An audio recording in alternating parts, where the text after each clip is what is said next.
Hey folks, this is Bobo the Vulture, and this is Let's Play Gran Turismo. Once again, this is actually a new session, although I sort of been guffing around a bit, so I'm already in the loading screen, the loading area, whatever you call this thing. It's okay, folks. It'll be fine. Maybe we should, come here, Z28 30th Anniversary Edition. I could tune that car up and just sort of see how it goes, whether or not it's a good car. What I'm thinking about at this point, folks, is that I need a car to enter in the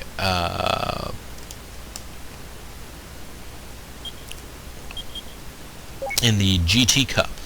Basically, I have two things that I can do at this point. I can enter in the GT Cup, which is a high-caliber battle fought with hard-tuned cars. I don't think... Yeah, there's no restrictions on car type, but just to be in the sort of spirit of things, it would be good to have a regular hard-tuned... In this game, hard-tuned means you didn't do race modifications on it, basically you did everything else. But if you look at this, these are all the B-class license races. There's some A-class license ones here, but we've won almost all. See, these four require an A-class international license. Don't have one of those yet.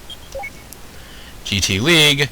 This requires an A-Class International, so this is actually the only event before I go and do another license test that I can actually compete in. So the question then becomes, is there something in my garage I want to tune up to make the best car ever? Or is there something out here somewhere that I really want to see and sort of soup up and go crazy with? What kind of used Subarus are there? A 93 Legacy Touring Sport Wagon. Oh, it's not even a Touring Sport, that's Touring Sport Sedan. Well, forget that. Touring Wagon GT. Nice.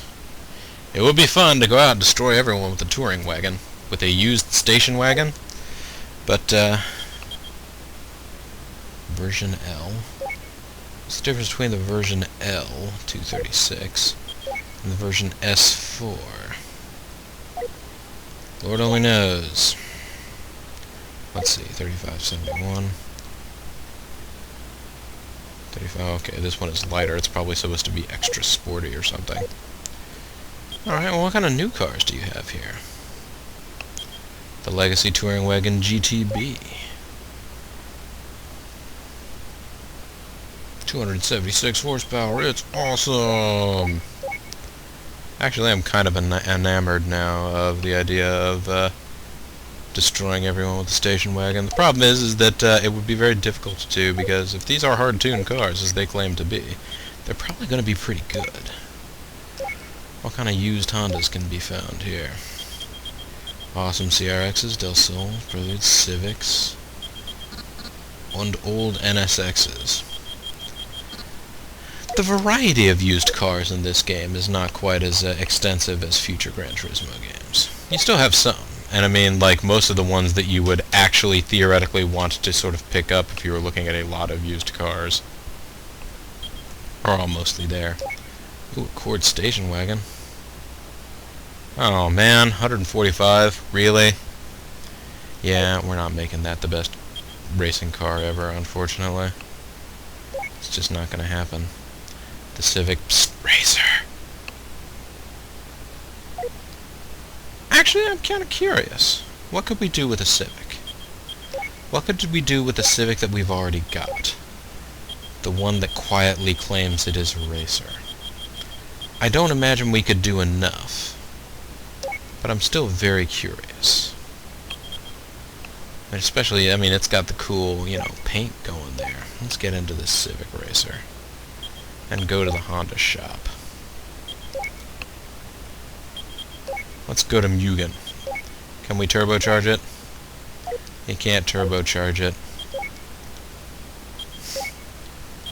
What kind of NA tuning can you do? Get it up to 200? Wow. Yeah, you're never going to get that much out of this car, apparently. Fine, screw it. I don't care, I don't even want one. Whatever. Whatevs. Let's go to the used cars. Used Toyotas. There are a lot of cool Toyotas out there. So Toyota. Wow, a GT Turbo Limited. That's not a bad. That's a good starting car. If you're interested in you know, cars that cost less than 10 grand to start the game with. The problem I always have with it is that of that same model type, you have then the twin turbo R, which is clearly a more powerful car. The twin turbo. And I tended to like to have the whatever the coolest of the particular one iteration was. The Mark II 92 Tour S. What is this even? Mark II is an extremely popular series. Well, I never heard of it. Haha! Amongst the previous generation of the Mark II's Tour line is this potential for a great drive was marked by the Tour 5 and the Tour V and the Tour S. What? The Tour V is a very ordinary four-door roadster sedan. What do you mean, roadster sedan? Do you guys know what words mean? Roadster, folks, generally ends up being used, especially for open-top two-seaters. Not really sedans, which tend to have four doors and a closed roof. They don't always have a closed roof, but anyways. Yeah.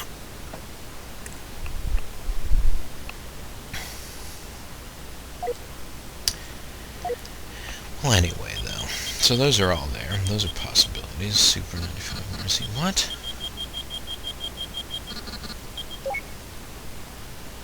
I'm a little disappointed here. I mean, it's okay, you got the Toyota Corolla 11, whatever, those things are very popular drift cars or whatever, but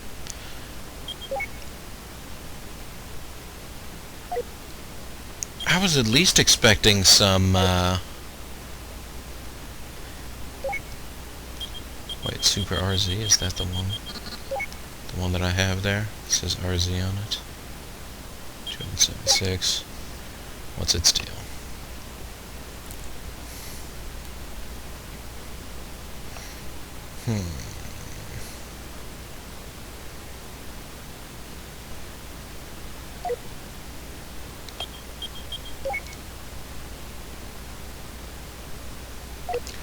Well, anyways. I don't need to buy one of those. I was expecting there to be a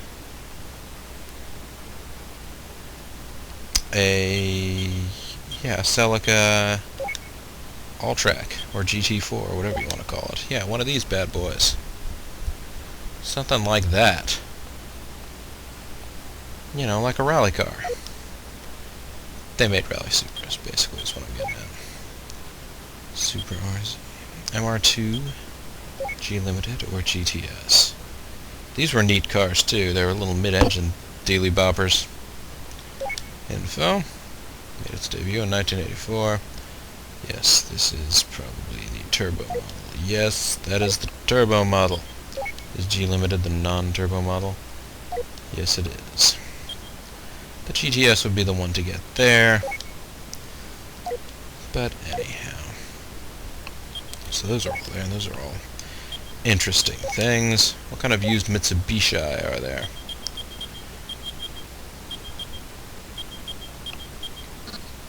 Basically a bunch of Lancers and those sorts of things. Mirage. Man. Yeah, they used to sell these in the North American market, the Mirage. They didn't call them ASTI RX, but yeah, Mirage was a model. Galant Vr4 Touring. GDI, gasoline direct injection. Really? Back in these days? Of course, there's the VR4 Galant, which amuses me because that was a family sedan of some level of popularity in the USA. Trigger Mauve. What an interesting name for your car. Yeah, the V6 Turbo. Probably wouldn't be the best car ever. I know that. It's just fun to imagine.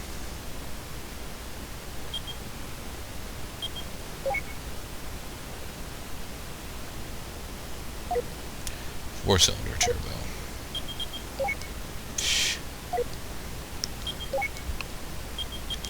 I'm gonna try this on sort of a lark. I kind of want to buy a family, I want to buy a nice car that I can take my family around in. And I'm gonna get into that car, and I'm going to go to Rally Art and see what they can do with this car for me. Actually, first let me go into the turbo department here. They can do a lot with this car. I'm okay with this. Racing intercooler, 660 horsepower. I'm down.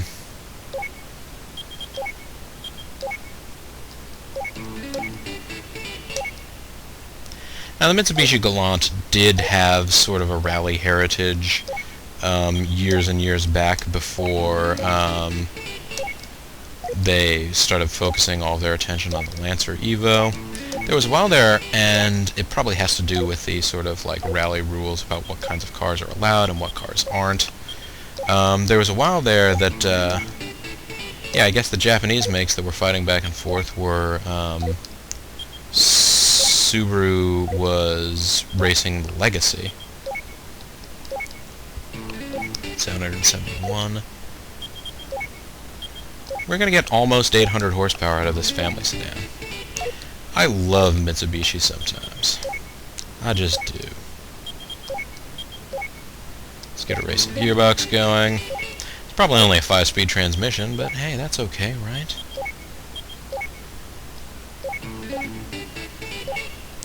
That was installed successfully. Light racing flywheel. Since this is an all-wheel drive car, I am guessing we will be able to get a carbon drive shaft. We will. That's nice. And suspension. Racing is a bullet suspension. Yes, and I can probably do myself a world of good by learning how these suspension bits all work. Let's get ourselves a bunch of super soft racing tires. 15 grand. They will be successfully installed. Let's look at the racing modification. I'm not going to get it racing modified. Even though, oh man, that is a cool looking race modification. I kind of wish I was going to. It's got the stripe. It's got some, what is that, katakana? What is that particular? So you got to do weight reduction. Weight reduction, they make you do each stage. You have to buy stage 1, then stage 2, then stage 3. Weight reduction basically, they say everything's made of lighter materials, but like it says here, like you're removing unnecessary parts. So like stage 1 is probably you're removing the back seat, maybe taking out the air conditioner, the stereo, a lot of those things. You might be tearing out the carpets. You're replacing the seat with the lightweight racing seat. Then later on you start doing things like replacing body panels with lightweight body panels. Anyhow, just that I know I have the feel for this car, I'm going to take it to a spot race real quick. I'm going to take it to a spot race at the deep forest. I may as well face my fears. Experience racing through a forest. Okay, race through a forest. Run, Forrest, run! Again!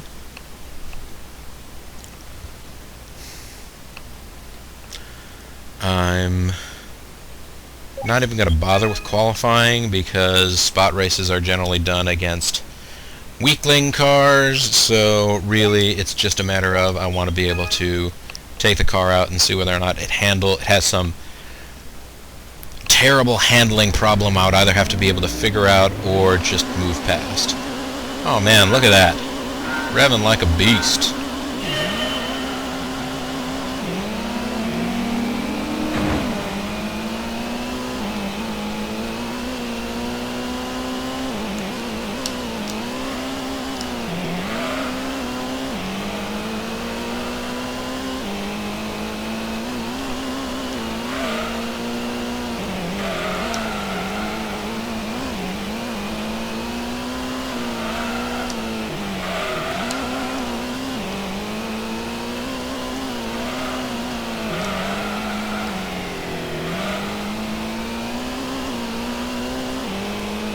Actually, the handle's really nice, too. I say, and then make it swap ends.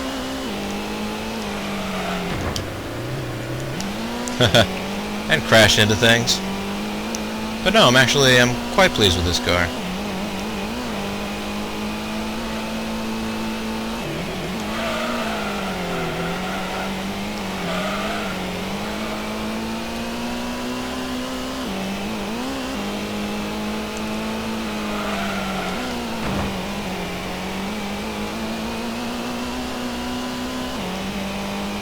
Quite pleased thus far. Probably won't top out at an incredibly high rate of speed, but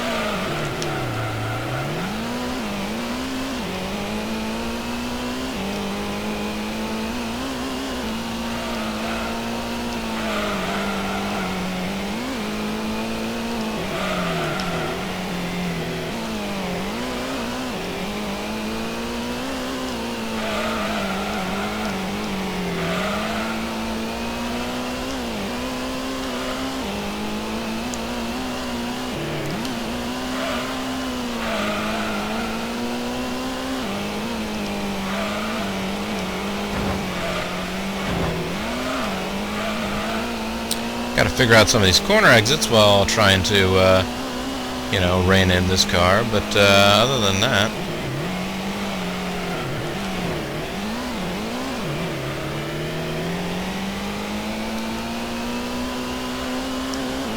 Other than that, it's absolutely cracking!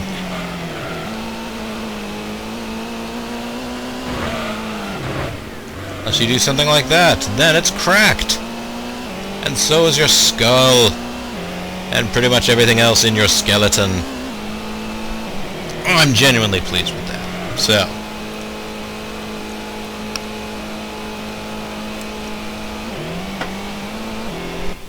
wait, I don't need to see the replay. It's okay. I believe you that this car was awesome. $1,000. 180. So let's continue. So there you go, folks. Actually, that's something to note. If you can't even pass the B-class license in this game, you can still just go race spot races forever and ever and ever.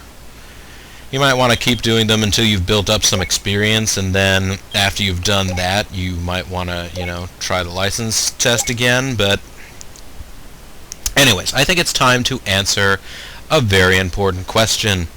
That question being, is it possible to win the GT Cup in the GT Series race with the hard-tuned cars? Is it possible to win that while still getting your family to and from various sundry chores of the day, while getting everyone to soccer practice, while picking up the groceries, while dropping off someone at the airport?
I don't know if it's something about this track or about me, just...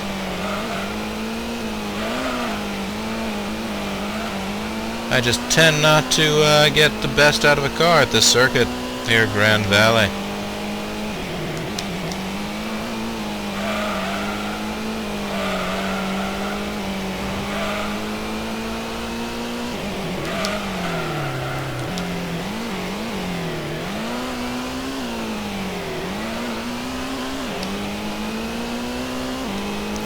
Alright, let's see how we manage here.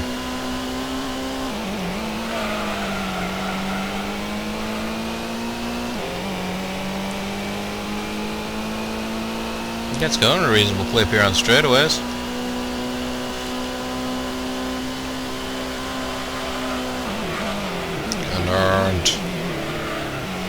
Galant. Hey! With all of our troubles, we still qualified in the middle of the pack? We went off the track a couple of times. There's a Viper GTS and an NSX Type 0 and a Night... Ah! There's a GTO in here. You know that those things are hardcore. We'll see how hard-tuned these cars are. I suppose I should check the lineup.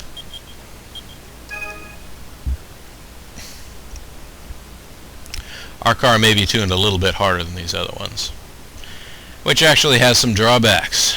You have noticed that it is not the most drivable car, this Galant. It's actually, considering how ridiculously powerful it is, it's actually pretty forgiving. Considering, I mean, like, this is way, way more powerful than a lot of the special edition cars.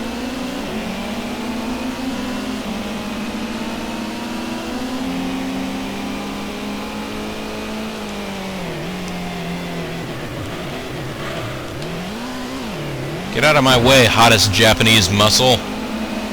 I got kids, I gotta get to school!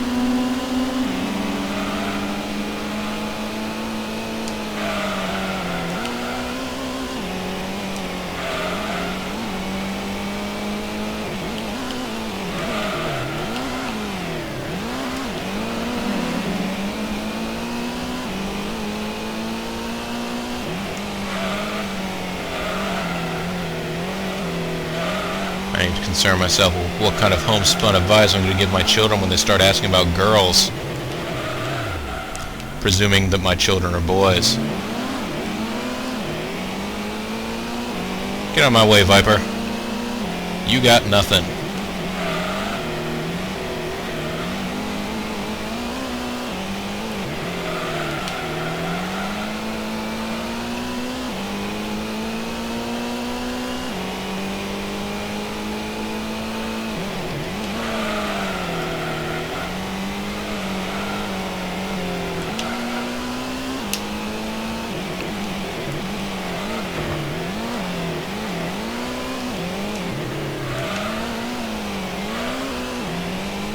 Alright.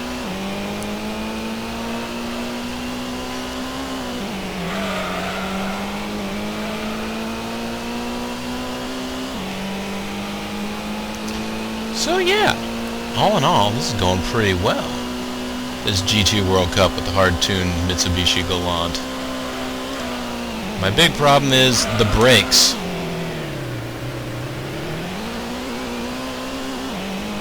This car has way more engine than it does brake. And there's not that much I can do about that, unfortunately. I can't get it any more brakes than it has. Well, that was an unusual experience.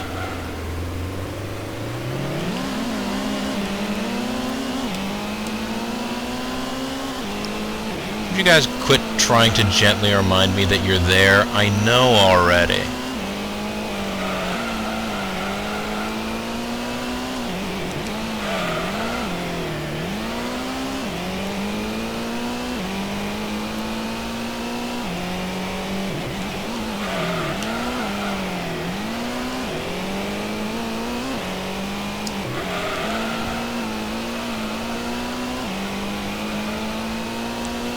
You know, sometimes I think I may just be running in too low a gear in a lot of these situations.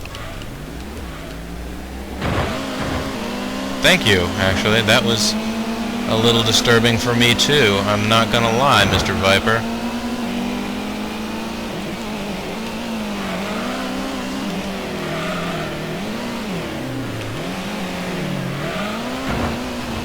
Hey!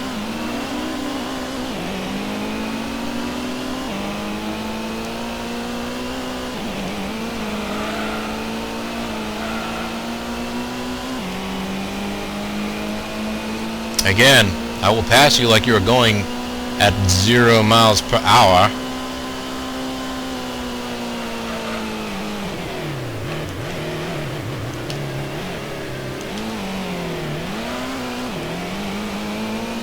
Well, that was an interesting little trip. This car doesn't have any wings on it, I guess, which makes sense. It's a regular old family car. Means it doesn't generate a lot of downforce.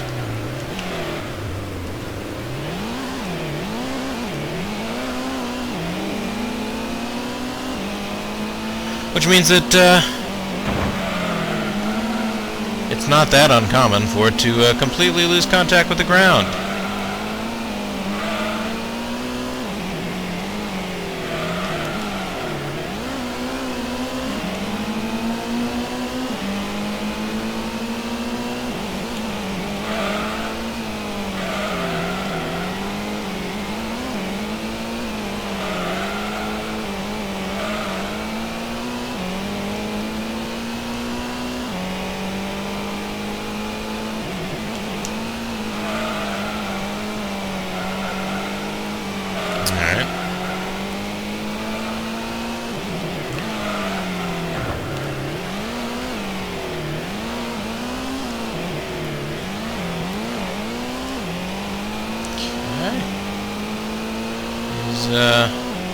Slow and finesse requiring sections are occasionally a bit much for this car. But, on balance, I think we've done just fine. Little Bobo Jr. managed to get to, you know, spear fighting practice on time. Or killing people with spear hunting, maybe? I don't know. Either way, we did it. These hard-tuned cars have got nothing on this Mitsubishi Galant. Let's go to the next session, folks.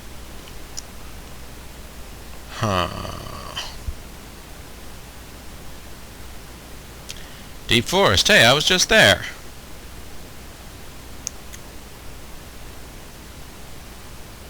Go ahead and start qualifying. I'll try the automatic transmission. Just for kicks. Just to see what it's like. Whether it's different. I mean, obviously it's going to be different. I won't be pressing the buttons to up and down shift. I'm recording these a few days in advance now, so I will not as yet have any, like, aghast reaction from people to me using the automatic, if there is any aghast reaction to that. I will have had yet to see it.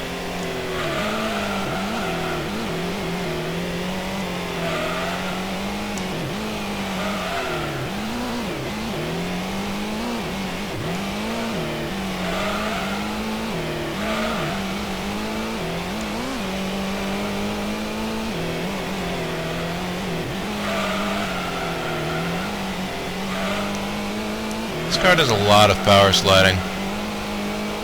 And a lot of off-power sliding.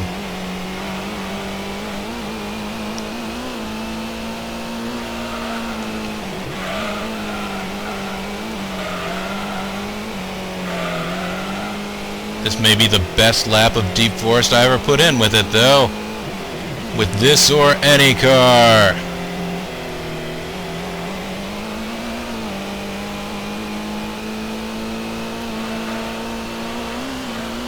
That was bomb, yo. Man, fat bomb, sucker. Yeah, pole position. Whale. Yeah, I got it now. Whatever car or grand prize I win out of this will not cover the cost of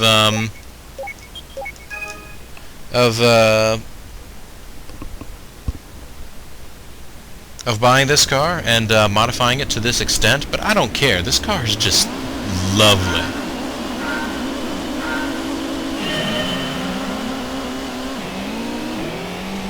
Call me a bit strange in the head, but I have a bit of a soft spot for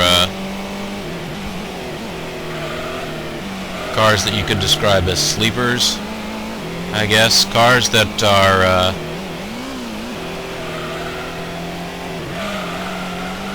cars that basically just look like an everyday car, sort of have a, you know, they just look like practical everyday cars that a person would have, and then behind all of that craziness, they are deceptively super fast and sweet driving.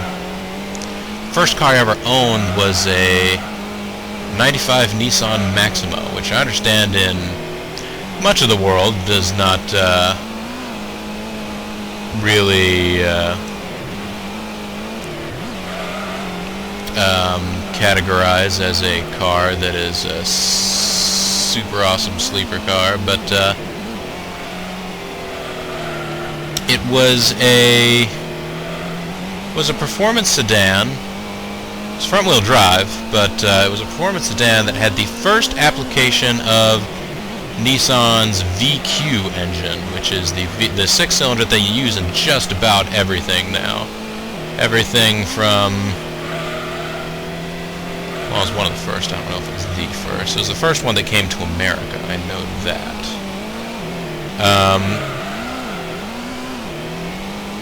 But they use it in everything from like the Frontier pickup to the Skyline GTR. Originally it was 3 liters. I believe it has been bumped up in displacement to like 3.5, maybe even more now. Uh-oh.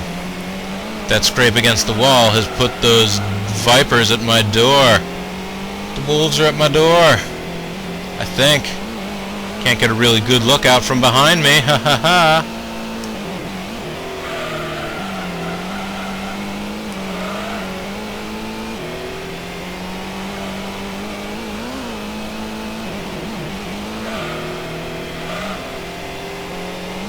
Oh yeah, that was a good way to take that turn right there.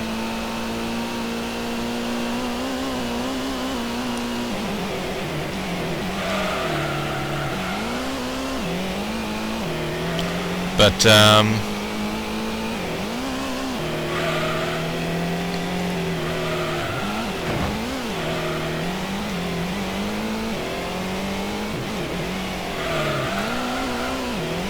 it just looked like, you know, a fairly plain, you know, sort of standard Japanese sedan from the mid-90s.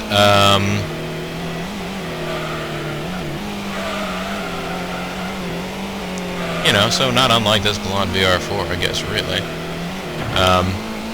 It was slightly less angular. Honestly, I think the Galant Vr4 looks better. And looks better for its angles.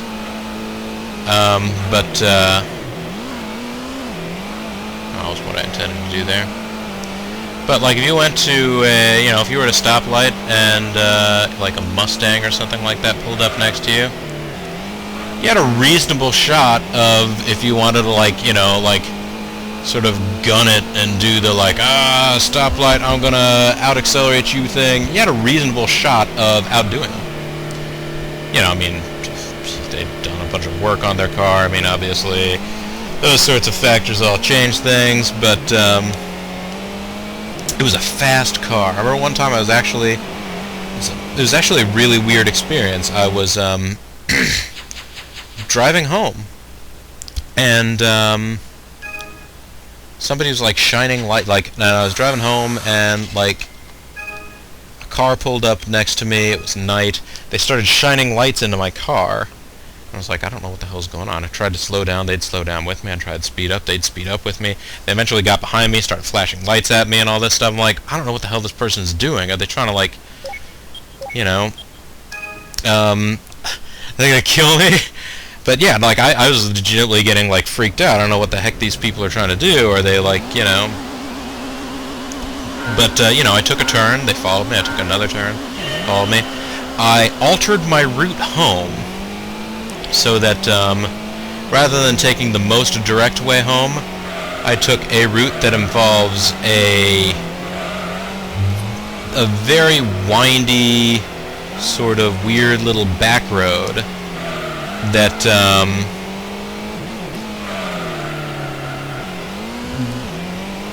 that's actually kind of difficult to take even at the posted speed limit. And so I took that, and I was able to lose them by going through there. But I, like, sped through it, and, like, you know, I did speed. Sorry. any officers of the law who are now listening. But I did speed, not excessively. I mean, you know, like I said, it was a place where it was very hard to even head the speed limit, so... But I lost him through that, like, little stretch of road. It was probably only a mile or two. But in that little section there, I managed to sort of outmaneuver them and accelerate. And they went onto this tiny, like, back road, and there's literally, like, the chances that that person was going to that place are next to nil. But so, you know, hey, that was a good function. That was, oddly enough, a good memory of that car, at least in the sense that it was a time that the car worked reliably for me in something that I was asking it to do.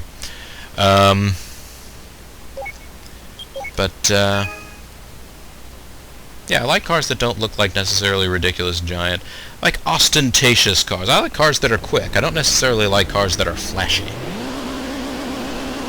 I remember I was really tempted to get a Subaru WRX this last time around when I was going to buy a car a couple of years back. But the thing that I was actually really interested in, and unfortunately I was not able to afford, was at that point in time,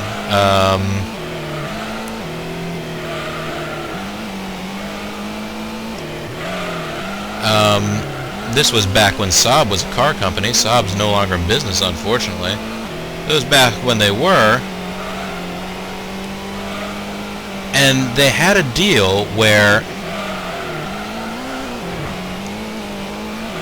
they were producing or selling a version of the Subaru Impreza. Specifically the WRX. Well, it had the suspension of a WRX. You could get it with a non-turbocharged engine, which you never could with a WRX. But either way, it was called the Saab 92X, I think. But basically, it was like a WRX station wagon, except it didn't have the giant hood scoop that WRXs tend to have. It was just sort of there. It was a much more understated, regular-y looking sort of car. And I thought it was gorgeous, and I wanted the thing. Unfortunately, I don't think they had one, or I couldn't get my hands on one at the time. And my Maxima, this is the car that I got to replace my I was looking to get to replace my Maxima. And my Maxima, I mean, don't get me wrong, I brought it in slightly early for its 260,000 mile service. So I can't say that I can get, you know, my worth out of that car. I brought it in early for its 260,000 mile service because it was making a terrible noise. The terrible noise, of course, turned out to be that one of the injectors was gone, and the car was running on 5 cylinders. 5 cylinders, just in case you didn't know, is a bad number for the vast majority of cars to run on. Unless you are, I guess there's a couple of Volkswagens and Audis, and maybe a few Volvos, where it's okay to be running on 5 cylinders because they're 5-cylinder engines. 5 cylinders, a pretty uncommon number of cylinders for a car to have in total. Usually they put them in, you know, banks of even numbers because, well, for one, they balance easier that way because the actual movement of the cylinders in the car, because they pair them against each other, actually do this so that the engine itself doesn't shake around a bunch. So if you have, like, you know, these two pistons can sort of rotate completely opposite intervals so that they sort of balance each other out. These two other ones can sort of be staggered in a different way, and so on and so on. When you have an odd number, clearly, that means that one of the cylinders doesn't have a dancing partner. I mean, occasionally you will hear of 3-cylinder engines because, you know, 3 cylinders, well, the fewer number of cylinders, usually speaking, the better fuel economy you're going to get. And with 3-cylinder cars, not only are they going to be, I guess, more efficient, because they have fewer cylinders that they're trying to move around, but also you can fit them in a smaller space. So that's why you occasionally have 3-cylinder engines.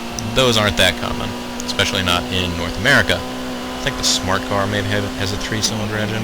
It used to be Geo Metros, and the corresponding Suzuki Swifts would have 3-cylinder engines in them, but of course they don't make those anymore. Well, they don't make the Geo Metro because they don't make Geos anymore. I think the Suzuki Swift is still sold in some parts of the world. Of course, it's not the same car it was then.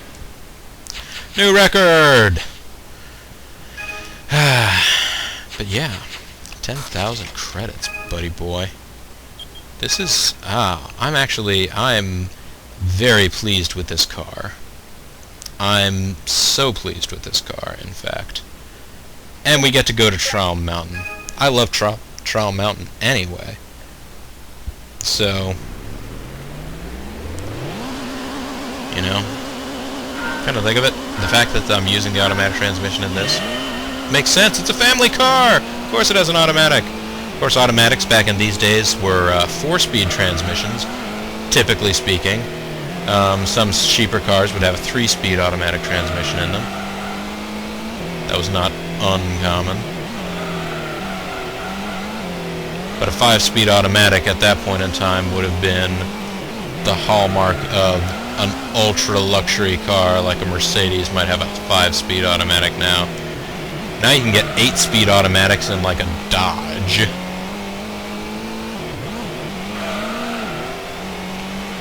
That is one thing that has changed over the years. It used to be that 5 speeds was what you would generally get with a manual transmission, and 4 speeds would be what you would get with an automatic.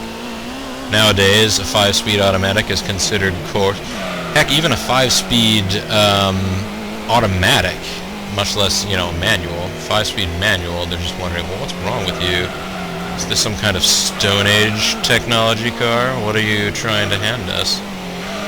I mean, even a 5-speed automatic, people will be like, wow, really?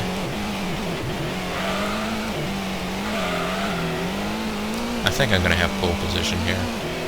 It's not even the best lap ever, because, I mean, clearly I'm not taking the best line through all these turns. I'm proud enough when I can just keep the car, like, pointed in the right direction. But I still think it's going to be enough. I still think I'm going to do the job here. Plus, I love Trial Mountain. They never sold the Galant Vr4, at least this iteration of it, in the US. I believe they sold Galant Vr4s, you know, a turbocharged, all-wheel drive Galant, in the 80s, like the late 80s, maybe very early 90s. Not a real common car now. Which is too bad, because I always heard about it and saw it and thought, man, that'd be a really cool thing to have and drive. Of course, I mean, now it'd be kind of weird because you're driving this... I mean, it would be even weirder than it was at the time, because now, in addition to everything else, it's a very old car. It'd be like a 20-year-old car.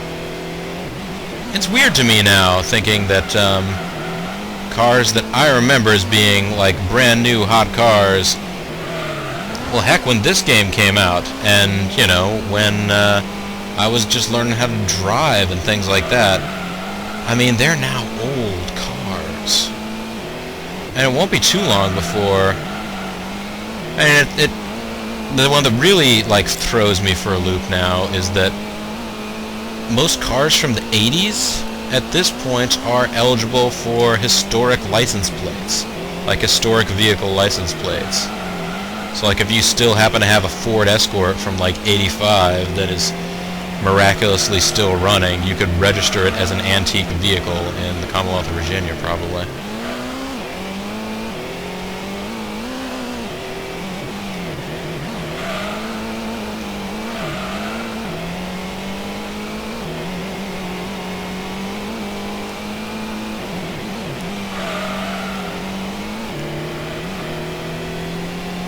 There we go. Oh man, look at that gap I got to the rest of the field.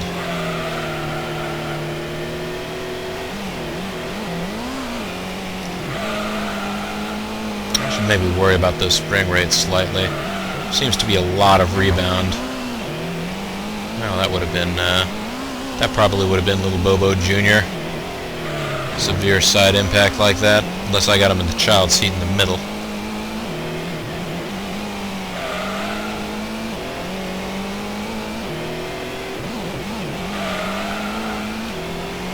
You know, with all the little testing and stuff that they've done on safety and child seats, like, in theory, your kid's supposed to be in some sort of child seat or booster seat or something else like that, almost until they're like a flippin' teenager, it seems like.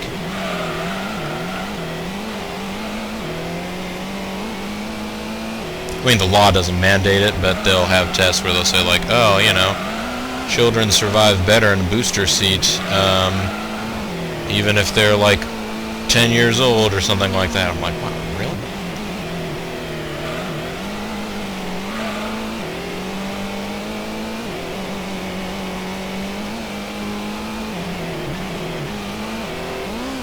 Whoops. Oh well. Didn't quite mean to take that kind of a shortcut, but I did.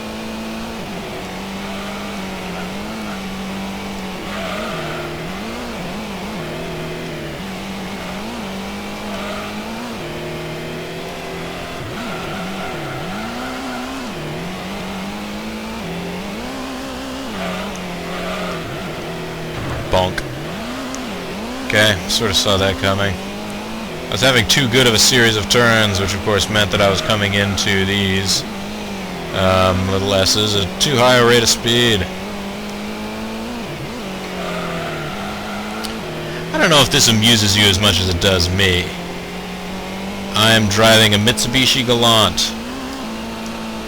I understand it's actually a really cool and probably quite expensive version of the Mitsubishi Galant. Probably one of the reasons they wouldn't have been able to sell it in America is because people would have looked at it and said, what?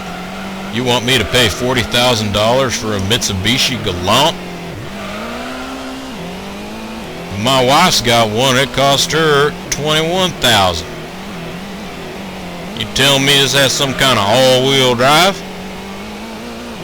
And a special V6? Actually, I think for $21,000 you'll probably have the V6 as well. That's the thing. Family cars back in this day used to start at less than 20 grand. Nowadays, they are sort of like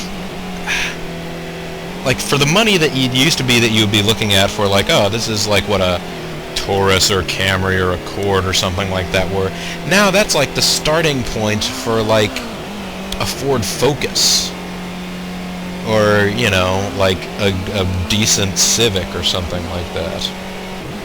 It's inflation. I know. Don't need to go into back in my day. Though apparently I already have. Yes, we won. We succeeded.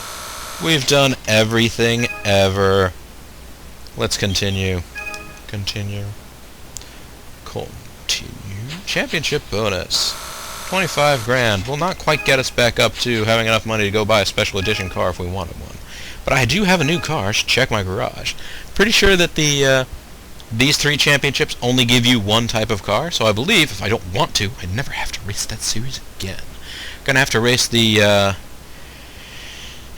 nation versus nation races, probably, most of them, again, once or twice, to make sure that I have all the cars necessary there. Chaser LM Edition.